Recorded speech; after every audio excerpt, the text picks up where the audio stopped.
90-এর দশকে টেলিভিশনের পর্দায় চোখ রাখলে যার উপস্থিতি আলাদা করে নজর কাটত তিনি ফারজানা রিয়া চৌধুরী।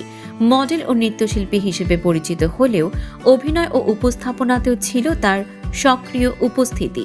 জনপ্রিয়তার শীর্ষে থাকতেই হঠাৎ করেই শোবিজের আলো ঝাপসা করে যুক্তরাষ্ট্রে পাড়ি জমান রিয়া। 2013 সাল থেকে সেখানেই স্থায়ীভাবে বসবাস করছেন তিনি। বর্তমানে স্বামী, সন্তান ও সংসার নিয়ে ব্যস্ত এক শান্ত প্রবাস জীবনে তার নিত্যদিন।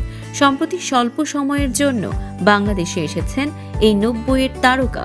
দীর্ঘদিন পর ঢাকার এক ঘরোয়া আড্ডায় তার উপস্থিতি চোখে পড়তেই নস্টালজিয়ায় ভেসেছেন অনেকেই।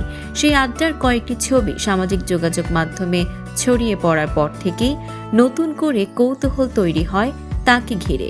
খোঁজ নিয়ে জানা যায়, গত 25 ডিসেম্বর দেশে ফেরেন রিয়া। বাংলাদেশে আসার আগে যুক্তরাষ্ট্র থেকে সৌদি আরবে গিয়ে ওমরা পালন করেন তিনি। দেশে ফিরে গত সোমবার সন্ধ্যায় ঢাকার সোভানবাগের একটি রেস্টুরেন্টে আয়োজিত আড্ডায় অংশ নেন রিয়া। সেখানে উপস্থিত ছিলেন রূপ বিশেষজ্ঞ কানিজ আলমাস খান, মডেল সাদিয়া ইসলাম মৌ, বিশ্বরং ফ্যাশন হাউসের কর্ণধার বিপ্লব সাহা এবং নৃত্যশিল্পী তান্না খান।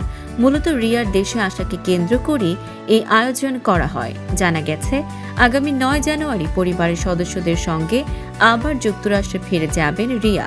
উল্লেখ্য, 1992 সালে কোকোলা বিস্কুটের বিজ্ঞাপনের মাধ্যমে মিডিয়ায় পথ চলা শুরু করেন তিনি। নাচ, মডেলিং ও নাটকে তার সাবলীল উপস্থিতি আজও 90-এর দর্শকের স্মৃতিতে আলাদা জায়গা করে আছে। দর্শক, সাম্প্রতিক ও চমকপ্রদ সব খবর পেতে ফলো করুন আমাদের ফেসবুক পেজ CB24 টিভি এবং সাবস্ক্রাইব করুন ইউটিউব চ্যানেল CB24 অফিসিয়াল।